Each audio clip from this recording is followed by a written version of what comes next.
தேவனே இன்று என்னை உருமாற்றும். செப்டம்பர் மாதம் 8ஆம் தேதி. அமெரிக்கையே பலன். ஏசாயா 30:15. அமெரிக்கையும் நம்பிக்கையுமே உங்கள் பலனாயிருக்கும். இந்நாளின் செய்தி: விசுவாசியின் போராயுதம்.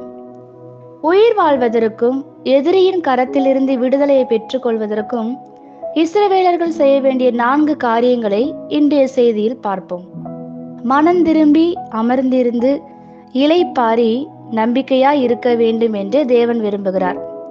மனம் திரும்புதல் என்பது சுய செயல்பாடுகளை நிறுத்தி தேவனிடம் வருதல்.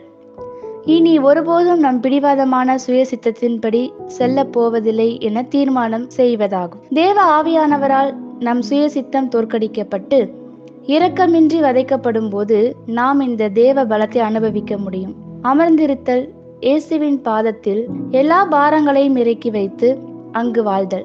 தேவன் நம் வாழ்வில் லகுவாக அசைவாட வேண்டும் என்றால் நாம் அவசரம் என்னும் இச்சையிலிருந்து மீள வேண்டும். அமெரிக்கை என்பது தேவன் மேலுள்ள விசுவாசத்தின் அடிப்படையில் இளைப்பாறுகிற காரியம். இது கற்பனை செய்து கொண்டு மனதை அமைதி நிலைக்கு கொண்டு வருதல் கிடையாது.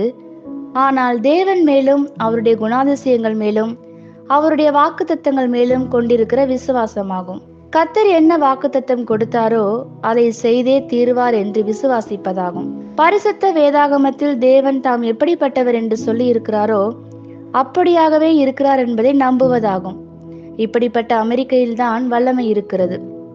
தங்களின் விடுதலைக்காக ஜனங்கள் ஓடி திரிய தேவன் விரும்பவில்லை.